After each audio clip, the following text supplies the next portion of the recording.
My name is Brad Burton, and I'm about to be interviewed by Bobby Fazio.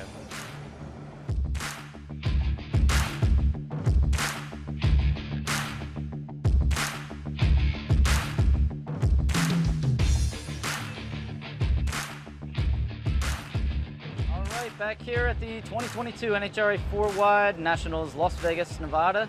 And Stock Eliminator is going to go out for round 3 tonight.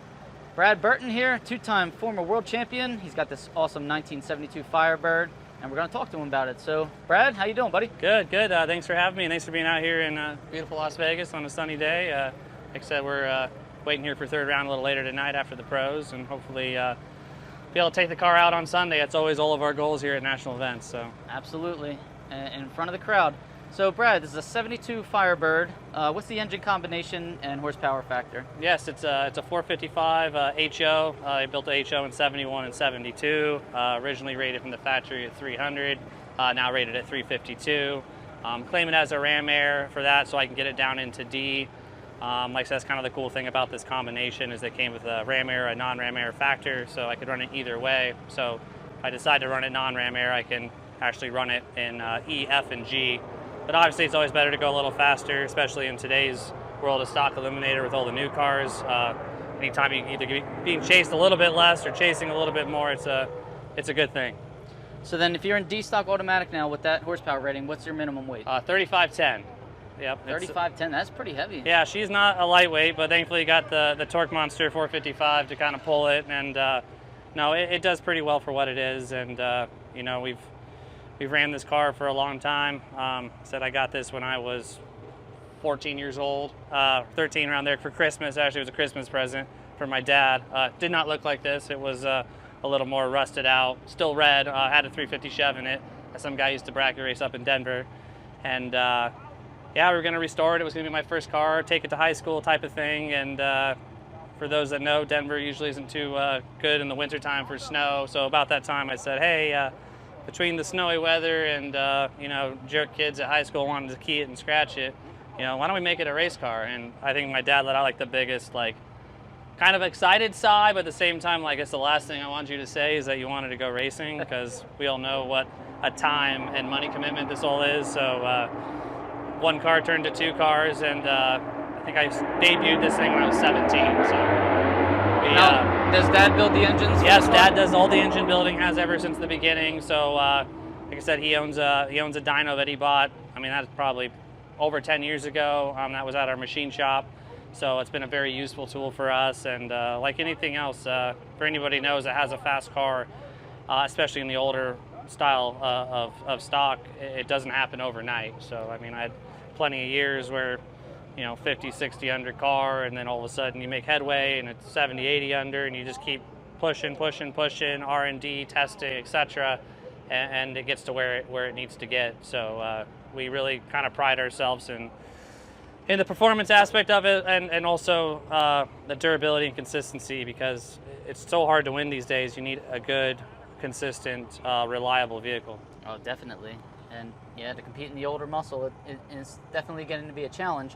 Yes, and as we Now, what I like about this car is you have the factory back seats in here. yes, so that was obviously the weight's in the right place. My dad kind of talked me into that when I was younger, because we, you know, obviously most of them have it out, but yeah, I even have the factory seat belts in there. Tried to set factory console, tried to make it look as stock as possible, and even when we did some of the cross bracing in the roll cage and the way we did the halo bar, try to kind of hide everything behind pillars and such. So if you look at it, you wouldn't really necessarily think that it's a race car, but obviously it is. And that's the beauty of Stock Eliminator, and that's why we love it. We want the cars to look like they just came in off the street and into competition. What kind of transmission do you run?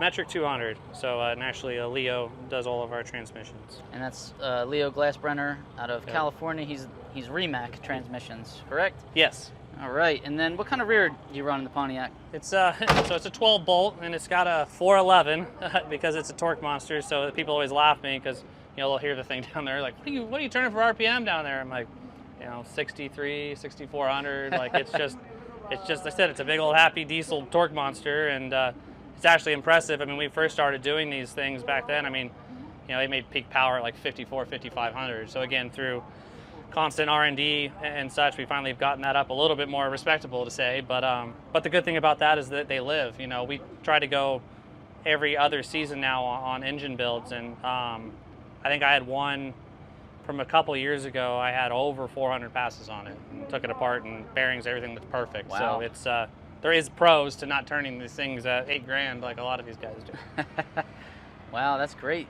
So can we look in the trunk too? Yeah, absolutely. While we're at it, Like I said, 400 runs, man. we were in Arizona for the Nationals, the divisional there, and we were parked in the dirt, and then immediately came to Vegas. And I think the first time I took it out, or seen it since then, was there, and it's a little bit dirty, a little dirtier than I like it to be. But you know, as a lot of you guys know, some of our racetracks aren't pavement like here. Paved like this. This is Yeah, a very nice facility. Very cool car. Now, do you know who you have in round 3 today? Yeah, I got Phil Mandela, so you know, another tough guy at a D7, another racing family. So looking forward to it. You know, we'll just have to see what the weather does with the wind. As you know, Bobby, the wind here in Vegas is a little squirrely. It's So swinging left to right, so, up and you down. know, we'll head down there. It'll be a tailwind like right now, but it very well could be a headwind, you know, a couple pairs back. So it kind of keeps you on your toes. And I said hopefully we can take this thing out tomorrow morning and give it another run. All right. Well, Brad, looking forward to watching you. You did have a heads-up run first round today, Yes, right? this morning I did, yep, so against Debbie Hughes. I actually ended up running in Phoenix too. So again, especially when you're trying to win races or compete for championships or whatever, you know, the last thing you want to do is come up against a heads-up race that you can't handle. So we really work hard on the performance side of it for that, especially in those later rounds. That way, hopefully you've got enough. So I've been fortunate enough for the most part to have been on the winning side of those most of the time, and that's, like I said, mainly due to my dad and all his hard work in the off seasons.